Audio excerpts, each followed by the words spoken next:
안녕하세요. 저는 인천에 사는 20대 여자입니다. 제가 여기에 글을 쓰게 될 줄은 정말 상상도 못했습니다. 얼마 전 저희 가족에게 너무나 놀라운 일이 일어나 이렇게 사연을 보내려고 합니다. 역시 사람은 마음을 곱게 먹어야 하나 봐요. 항상 누군가를 도우면서 살아가야 한다는 걸 이번에 일어난 일 덕분에 몸소 깨닫게 되었습니다. 저에게는 한때 결혼을 약속했던 남자가 있었어요. 저와 남친의 집안이 비슷비슷해서 딱히 누가 더 기울고 그런 게 없었습니다. 저희 부모님은 옷가게를 하셨고 예비시댁은 빵집을 운영하고 계셨어요.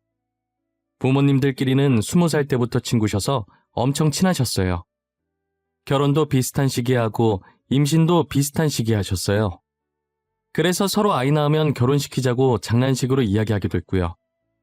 그런데 말이 씨가 됐는지 장난으로 했던 말이 진짜 현실로 되더라고요. 저와 남친은 대학교 CC였습니다.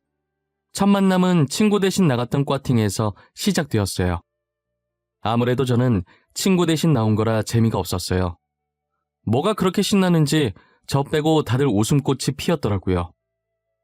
그런데 그런 제게 계속 말 걸어주면서 세심하게 챙겨주는 사람이 있는 거예요. 그건 바로 제 남친이었는데요. 저는 남친의 다정한 매력에 관심이 갔어요. 이런 자리 많이 불편하시죠? 본인이 오고 싶어서 온 자리는 아닌 것 같은데. 네, 제가 친구 대신 온 거예요. 저는 그냥 빨리 집에 가고 싶네요. 조금만 더 힘내세요. 이제 어느 정도 각자 짝 찾는 것 같은데 곧 끝날 것 같아요. 저도 친구 대신 나온 거라 빨리 가고 싶네요. 정말 남친의 말이 끝나기가 무섭게 각자 마음 맞는 사람과 함께 나가더라고요. 나중에 보니 저희 둘만 덩그러니 가게에 남아 있었어요. 드디어 끝났다고 이제 나가자고 말하면서 괜히 어색하게 웃었어요. 집 가는 방향이 같아서 둘이서 나란히 가고 있었어요. 아무 말 없이 가기엔 조금 어색했는지 남친은 제게 자꾸 말을 걸더라고요. 이상한 말을 하지 않아서 싫진 않았어요. 엉뚱해 보이는 매력도 있었고요. 혹시 원래 인천 사셨어요? 보통 대학교는 전국에서 와서 지역이 다 다르더라고요. 근데 찬미 씨는 인천 사람 같아서요. 네, 저 인천 토박이에요. 어떻게 아셨지? 인천 사람도 사투리처럼 티나는 뭔가가 있어요? 아니요, 그냥 제 느낌이 그랬어요. 왠지 모르게 인천 사람일 것 같은? 그런 게 어딨어요. 근데 바로 맞추니까 신기하긴 하다. 저런 시덥지 않은 대화를 하면서 갈림길에서 헤어졌어요. 저희의 첫 만남은 그렇게 지나갔어요. 얼마 지나지 않아 남친과의 두 번째 만남이 있었는데요. 남친과 저는 과가 달라서 겹치는 수업이 잘 없어요. 유일하게 같은 수업을 듣는 게 있었는데 그게 교양 수업이었어요. 2인 1조로 조를 만들었어야 했는데 아는 사람이 한 명도 없더라고요. 어쩌지 하면서 애꿎은 손톱만 뜯고 있었는데 갑자기 누군가 제 옆에 앉더라고요. 찬미 씨 오랜만이네요. 뒷모습 보고 긴가민가 했는데 진짜 찬미 씨였구나. 그러게요. 진짜 오랜만이네요. 수혁 씨도 이 수업 들으세요? 네. 혹시 같이 할 사람 없으면 저랑 하실래요? 제가 이 수업에 친구가 없어서요. 아는 사람이라곤 찬미 씨뿐이라. 그렇게 저희는 같은 조가 되었습니다. 처음 과제한다고 만났을 땐 조원이 2명뿐이라 데이트 같은 기분이었어요. 그 뒤로는 조별 과제 핑계로 자주 붙어있게 되었고 서로 마음을 확인하고 만남을 가지게 되었어요. 저희 둘은 결국 이렇게 될 운명이었던 것 같습니다. 그러다 데이트를 하던 중 길에서 저희 부모님과 마주치게 되었어요. 그런데 부모님께서 남친한테 아는 척을 하시더니 남친도 저희 부모님을 보고 놀라더라고요. 어머, 이게 누구야? 우리 수혁이 아니야? 얘는 갈수록 더 잘생겨지네. 뭘 먹고 이렇게 잘생긴 거야? 안녕하세요. 너무 오랜만에 뵙는 거 아니에요? 그동안 잘 지내셨죠? 못 본 사이 더 젊어지셨어요. 뭐야, 엄마가 수혁이를 어떻게 알아? 너는 우리 엄마 어떻게 알아? 원래 알던 사이야? 어머니라고? 우리 엄마랑 친구분이신데? 나는 너네 둘이 왜 같이 있는지가 더 궁금해, 이 기집애야. 둘이 뭐야? 사귀는 거야? 팔짱까지 끼고 있네? 우린 그때 서로 부모님이 친구라는 것을 알게 되었습니다. 저희의 연애도 같이 들켜버렸고요. 그리고 얼마 후 결혼 얘기까지 오가고 있던 중이었죠. 저희 부모님과 저희 시부모님은 정말 사이가 좋으셨어요. 그 일이 있기 전까지 말이에요. 저희 부모님은 여느 때처럼 옷가게 오픈 준비를 하고 계셨대요. 평소 부모님께서 봉사활동도 많이 다니시고 기부도 종종 하셨습니다. 그래서 그런지 주변에 있는 노숙자들을 보면 무시를 못하셨어요. 뭐 하나라도 더 드리고 싶어서 난리시더라고요. 저희 엄마는 따뜻한 홍차를 타서 노숙자들에게 건네주시는 걸로 하루를 시작하십니다. 노숙자들은 엄마가 준 홍차를 받아들고 고맙다고 복 받으실 거라며 인사하고 가셨대요. 엄마는 줄 수 있는 게 따뜻한 홍차밖에 드릴 게 없다며 안타까워하셨어요. 그런데 한 노숙자가 홍차를 받아가는데 이 엄동설 안에 겉옷을 안 입고 있더래요. 얼굴과 몸이 바짝 얼었고 홍차를 받은 손도 사시나무 떨듯 엄청 떨고 계셨대요. 노숙자는 미안하지만 겉옷이 없다고 하나 얻을 수 없냐고 물어보셨다고 해요. 어머니는 바로 가게 안으로 들어가 진열되어 있던 패딩 중에 제일 큰 것을 꺼내서 노숙자에게 드렸다고 합니다. 아니 사장님, 이거 새 옷 아닌가요? 저는 불량품이나 안 입는 옷 아무거나 괜찮습니다. 무슨 소리세요? 따뜻한 게 제일이에요. 저 어르신 말대로 사장님이잖아요. 여기 있는 거 다 제 거예요. 이건 제가 드리는 선물이고요. 이 귀한 걸 제가 받아도 되나요? 이것도 다 돈 받고 파는 건데 너무 죄송해서 어째요? 자꾸 죄송하다고 하시네. 제가 진짜 선물로 드리고 싶어서 그래요. 제 마음이니까 그냥 받아주세요. 안 받아주시면 어르신이 제 마음 버리신 거예요. 결국 노숙자는 엄마를 꺾을 수 없어서 패딩을 받아들였다고 해요. 패딩을 받아든 노숙자가 미소를 짓는데 엄마가 살짝 뭉클했다고 하더라고요. 사장님, 정말 감사합니다. 덕분에 너무 따뜻해졌어요. 진짜 너무 감사합니다. 에이, 어르신, 더 이상 고마워하지 않으셔도 된다니까요. 따뜻하게 잘 입어주시기만 하세요. 저는 그거면 됐어요. 언젠간 사장님께서 제게 베푸신 복이 다시 사장님께 돌아갈 겁니다. 그리고 며칠을 부모님 가게를 서성이면서 고맙다고 인사하셨어요. 엄마는 그런 노숙자에게 장난스럽게 계속 인사하면 옷 다시 가져갈 거라고 하시고요. 어느 날 예비 시어머니가 아침 일찍부터 부모님 가게에 놀러 가셨나 봐요. 그리고는 가게 문 열고 노숙자에게 홍차를 나눠주고 있는 엄마를 한심하게 보셨대요. 야, 너는 청승맞게 노숙자한테 홍차나 나눠주고 있냐? 그렇게 잘해준다고 다시 되돌아오는 게 있긴 해? 난 무슨 대가를 바라고 하는 게 아니거든. 그냥 같이 살아가는 사람으로서 힘을 주고 싶은 것뿐이야. 네가 그래봤자 알아주는 사람 하나도 없다. 그러다 네 살림만 거덜나는 거야. 내 살림 걱정하지 말고 네 살림이나 걱정해. 내 살림은 내가 알아서 할게. 아침부터 엄마의 신경을 박박 긁고 갔다고 해요. 예비 시어머니가 나가실 때 지갑을 카운터에 놔두고 갔다고 하더라고요. 그래서 잠시 가게를 아빠한테 맡기고 예비 시어머니 빵집으로 향하셨대요. 빵집에 도착하자마자 앙칼진 소리가 문 밖에서부터 나더래요. 예비 시어머니는 어떤 손님한테 화를 내고 계셨대요. 뭐 때문에 이렇게까지 화를 내나 싶어서 가까이 가니 손님이 가지고 있던 돈이 빵 가격보다 턱없이 부족했어요. 죄송하지만 제가 가진 돈이 이것밖에 없어요. 이거라도 어떻게 안 될까요? 아니, 돈이 없는데 여길 왜 온대? 돈이 없으면 애초에 여길 오지 말았어야지. 죄송해요. 제가 빵이 너무 먹고 싶어서요. 이러면 안 되는 걸 알지만 이 돈만큼의 빵이라도 어떻게 얻을 수 없을까요? 안 된다는 거 알면서 왜 물어봐요? 안 돼요. 절대 못 줘요.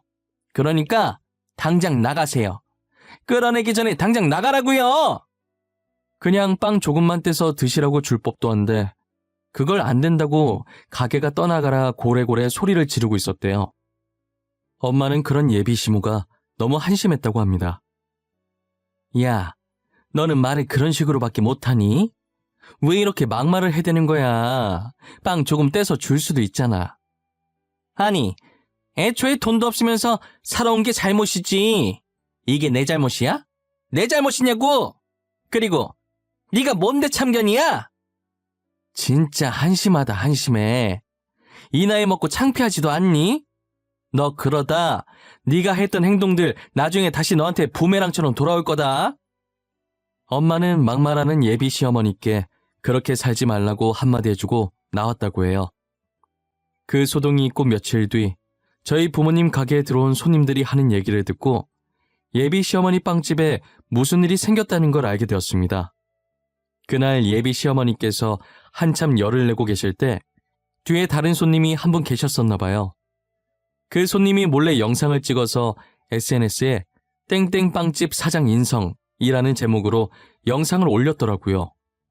영상은 삽시간으로 빠르게 퍼지면서 예비 시어머니의 빵집은 서서히 망이 가기 시작했어요.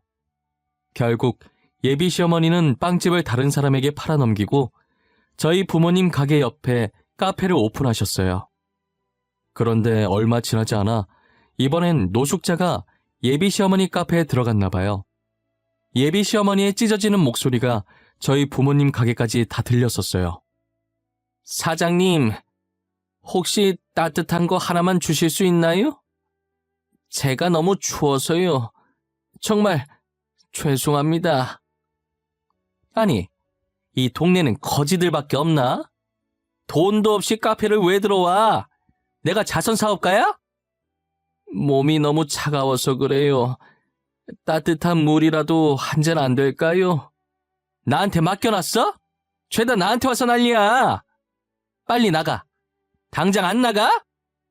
그렇게 갑질을 해대서 빵집이 망한 지 불과 얼마 지나지 않았었는데 예비 시어머니는 그걸 곳에 잊었나 보더라고요.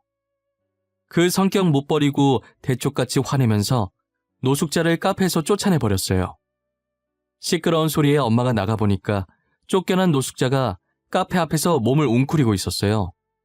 가까이 다가가 보니 전에 엄마가 패딩을 선물로 줬던 그 노숙자였어요. 엄마는 노숙자를 붙잡고 가게 안으로 데리고 들어오셨어요. 그리고는 노숙자에게 따뜻한 커피를 만들어 드렸대요. 정말 감사합니다. 제가 매번 이렇게 신세만 지고 있네요. 이걸 어떻게 다 갚아야 할지. 아니에요. 도울 수 있을 땐 서로 도와주는 게 맞죠. 불편해하지 마시고 여기서 몸 좀 녹이고 가세요. 사장님께 얼마 지나지 않아 큰 복이 들어올 거예요. 커피 잘 마셨습니다. 덕분에 몸도 따뜻해졌고요. 노숙자는 알 수 없는 말을 하시더니 의미심장한 표정으로 엄마를 한번 보시고 나가셨대요. 또다시 예비 시어머니의 갑질하는 영상이 퍼졌어요. 결국 카페도 팔아넘기게 되었습니다. 엄마는 계속되는 예비 시어머니의 갑질을 가만히 지켜보셨어요. 그러더니 나중에는 제가 결혼하면 시집살이 시킬 것 같다며 결혼 얘기는 없던 일로 하기로 했습니다. 저도 영상들을 보니 도저히 결혼은 안 되겠더라고요. 일주일이 지났을 때쯤 멀끔한 신사 한 분이 부모님 가게로 들어오셨어요. 그리고는 가만히 서서 엄마를 빤히 보시더래요. 저희 가게가 주로 여성을 주 고객으로 하는 옷가게라 남성용 옷은 없는데 혹시 선물용으로 사러 오신 건가요? 옷을 사러 온 것이 아니에요. 저는 여기 사장님을 만나러 온 것입니다. 제가 여기 사장님인데 무슨 일이시죠? 혹시 제가 실수한 거라도 있나요? 그런 게 아닙니다. 사장님께 복을 전해주려고 왔어요. 그때 사장님께서 패딩을 선물로 주셨던 노숙자 기억하십니까?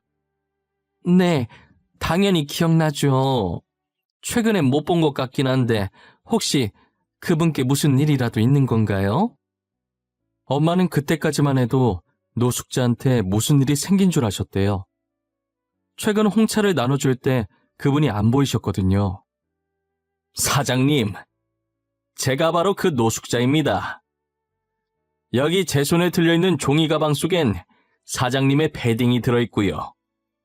아니, 이게 무슨 로또 당첨되셨어요? 이렇게 보니 완전 딴 사람 같으세요.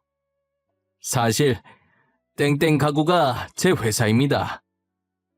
제 삶이 너무 재미없어서 살면서 안 본 게 뭐가 있지 하다가 노숙자 생활을 해본 거예요. 땡땡 가구요? 그거 엄청 유명한 회사 아닌가요? 우리 딸방에 있는 가구들도 다 거기 제품들인데. 아, 그러세요? 다른 거 필요한 거 있으면 언제든지 말씀해 주세요. 사장님께서 제게 그랬듯 저도 사장님께 선물을 드리고 싶습니다. 아유, 괜찮아요. 그런데 왜 저를 다시 찾아온 거예요? 패딩 돌려주시려고요? 패딩은 사장님께서 주신 선물인데 제가 잘 간직해야죠. 사실 제가 노숙자 생활하면서 이곳저곳 구걸을 많이 해봤는데 다 저를 내쫓았어요. 하지만 사장님만 저를 받아주셨죠. 그러더니 들고 있던 철가방을 어머니께 주셨대요. 꼭 자기가 가면 열어보라고 하시면서요. 이건 제가 사장님께 드리는 복입니다. 그동안 정말 감사했어요. 이건 제가 나가고 나면 그때 열어보십시오. 알겠어요. 종종 놀러 오세요. 또 따뜻한 홍차 맛있게 만들어서 드릴게요. 사장님 홍차 많이 생각날 겁니다. 다음에 다시 만나는 날이 오길 바랄게요. 엄마는 신사분이 가신 뒤에 가방을 열어보셨어요. 가방을 열어보는 순간 엄마는 지금 꿈을 꾸고 있는 줄 알았대요. 가방 속엔 돈뭉치로 가득 차 있었어요. 드라마에서만 보던 돈가방이었던 것이에요. 뒤늦게 정신 차린 엄마는 밖으로 나가보았지만 이미 신사분은 가고 없었죠. 그렇게 저희 가족은 순식간에 돈방석에 앉게 됐어요. 부모님 옷가게도 확장 이전하게 되었답니다. 간간히 시댁 식구들 소식을 듣고 있었는데요. 예비 시어머니 영상이 얼마나 인기가 좋았던지 얼굴이 알려져서 새로운 가게를 여는 족족 소문이 나서 망했대요. 그리고 저희 가족 소식을 들었는지 노숙자들만 쫓아다니면서 가식적으로 음식을 나눠주고 있다고 하더라고요. 하지만 돌아오는 것은 아무것도 없었다고 합니다. 정말 진심에서 우러나온 봉사를 해야 복이 오는 것이지 아무에게나 복이 다 가는 게 아니랍니다. 사람은 살면서 마음을 곱게 먹어야 하는 것 같습니다. 옛날 말 틀린 거 하나 없어요. 가는 말이 고와야 오는 말이 곱다는 속담이 괜히 있는 게 아니라니까요. 그리고 제게도 새로운 사랑이 찾아왔어요. 결혼도 코앞에 앞두고 있답니다. 정말 소름 돋는 게 지금 제가 만나고 있는 남친이 글쎄 그 신사분 막내 아들이었더라고요. 저도 몰랐다가 상견례 날 만나서 알게 되었어요. 저희 엄마가 음식을 대접하고 싶다고 상견례를 저희 집에서 했었어요. 초인종 소리에 제가 뛰어나가 문을 열어들었는데 주방에서 나오던 엄마가 소리를 지르시면서 들고 있던 국자를 떨어뜨리는 거예요. 놀란 엄마의 시선이 신사분을 향해 있었어요. 하지만 신사분은 전혀 놀라지 않으시더라고요. 마치 다 알고 있었다는 듯이요. 여기서 또 반전이 있었습니다. 제가 남친과 만나게 된 게 도서관이었거든요. 평소 책을 좋아해서 도서관에 자주 가곤 했어요. 별다른 일 없으면 거의 도서관에 있다고 보면 될 정도로요. 알고 보니 남친을 그 도서관에 보낸 게 신사분, 그러니까 지금 저의 예비 시아버지였던 거예요. 엄마 가게에서 저를 몇 번 보고 마음에 들어서 일부러 자신의 막내 아들과 붙여놓은 거였어요. 이 사실을 상견례할 때 사람 좋은 미소로 아무렇지 않게 말씀해 주시는 겁니다. 저희 가족은 너무 놀라서 아무 말도 안 나왔어요. 남친은 처음에 이런 식으로 아버지가 주선하는 게 마음에 안 들었대요. 잠시 만나고 끝내자 생각했는데 의외로 저랑 잘 맞아서 계속 마음이 가더래요. 그리고 저희 부모님을 만나보니 되게 좋으신 분들이라 가족이 되면 좋겠다고 생각했대요. 이게 다 예비 시아버님의 큰 그림이셨어요. 이제껏 운명이라고 생각하며 신기했었는데 아버님의 짜여진 각본이었다고 생각하니 웃겼어요. 어떤 인연으로 만나게 되었든 지금 저희는 행복하게 결혼식 날짜만 세고 있답니다. 결혼하면 남친이랑 틈틈이 같이 봉사를 다닐까 생각하고 있어요. 여러분들도 대가를 바라지 말고 순수한 마음으로 어려운 사람들을 도우며 살아보세요. 그러면 언젠간 그 선행들이 다 여러분들에게 복으로 다시 돌아가게 될 거예요. 제 이야기는 여기까지입니다. 언제나 행복하세요. 감사합니다.